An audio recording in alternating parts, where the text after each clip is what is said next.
are the navigation rules? The Nav Rules, much like the rules of the road for public roadways, establish a consistent way for vessels to interact with each other on the waterways. What is the U.S. Aids to Navigation System, or ATONS? ATONS is a system maintained by the U.S. Coast Guard, consisting of visual, audible, and electronic signals, designed to assist the prudent mariner in the process of navigation. It does not identify every shoal or obstruction to navigation that exists in the navigable waters of the United States, but it does provide reasonable marking of marine features as resources permit. What vessels are required to comply with the Nav Rules? According to Rule 1, Application, all vessels are required to follow the navigation rules.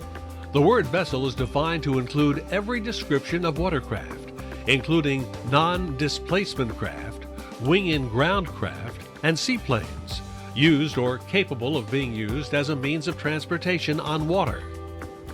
Courts have interpreted transportation to include not only passengers, but also goods and services. The Nav Rules address vessels, not who or what is controlling them. Is there an overriding Nav rule that takes precedence over others? No, but there is a hierarchy for various situations, and all rules are focused on keeping vessels from colliding with each other. So each boater needs to know that he or she has a responsibility. Rule 2, Responsibility, states, in construing and complying with these rules, due regard shall be had to all dangers of navigation and collision, and to any special circumstances, including the limitations of the vessels involved, which may make a departure from these rules necessary to avoid immediate danger.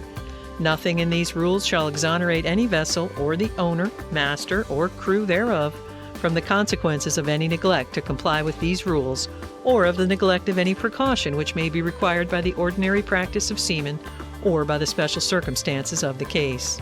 Neglect, among other things, could be not maintaining a proper lookout, use of improper speed, not taking the appropriate actions to determine and avoid collision, or ignoring a boat operator's responsibilities under the rules. Who has the right of way on the water? No one has the right of way unless Rule 9 applied. Good seamanship suggests that operators should know the limitations of the vessels involved to avoid immediate danger. Power-driven vessels, which are defined as any vessel propelled by machinery, regardless of whether the machinery is being used, are to keep out of the way and, depending on circumstances, either give way, meaning move aside or slow down, or stand on, meaning not change course, with respect to vessels not under command or restricted in their ability to maneuver, sailing vessels or vessels engaged in fishing.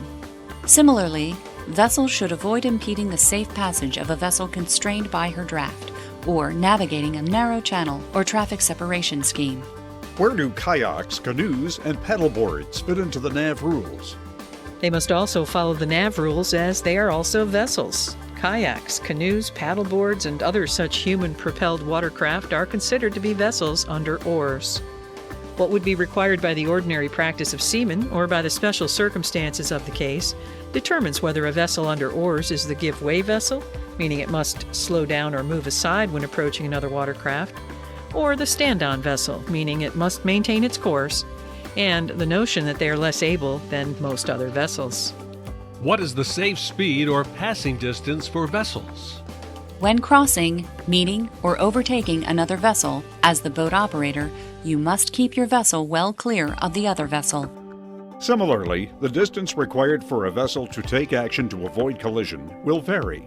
However, it should enable doing so at a safe speed to avoid a collision. Any alteration of course or speed shall be large enough to be readily apparent to another vessel. Such alterations shall be taken early enough and be stopped within an appropriate distance to allow sufficient sea room for the safe passage of the other vessel at a safe speed.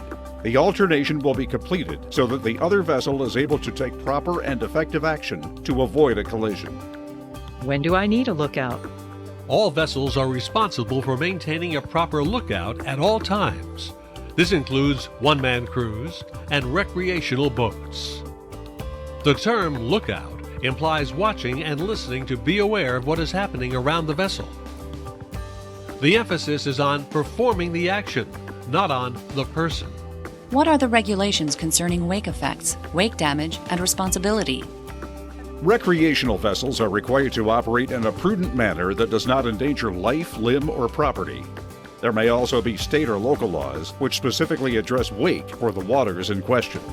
The Nav Rules do not exonerate any vessel from the consequences of neglect, which among other things could be unsafe speeds, improper lookout, or ignoring prescribed responsibilities under the Nav Rules. What are the requirements of lights for recreational vessels underway between sunset and sunrise? Power-driven vessels of less than 12 meters or 39.4 feet in length and sailboats must at a minimum exhibit a white light in the stern of the boat and side lights comprised of a green light on the right-hand or starboard side of the vessel and a red light on the left-hand or port side of the vessel. Power-driven vessels are required to exhibit a white masthead light in addition to the stern and side lights. Human-propelled watercraft must display or have immediately accessible an all-around white light capable of being used in ample time to warn others of danger and not negatively impact the navigation of other vessels. Can I use decorative lights, strobes, or other high-intensity or specialty lights to be more visible at night? Standard lights are displayed aboard all vessels to help others to identify them and to better understand their maneuvering characteristics or possibly distress. The use of any lights other than the lights prescribed by the rules is discouraged because the use of decorative lights, strobes, or other high-intensity or specialty lighting could confuse rather than make you more visible, obfuscate your navigation lights, hinder a proper lookout, and be mistaken for other lights used as aids to navigation by law enforcement or public safety vessels. Am I required to carry a copy of the Nav Rules? The operator of each self-propelled vessel 12 meters or 39.4 feet or more in length shall carry on board and maintain for ready reference a copy of the rules. Where can I get a copy of the Nav Rules?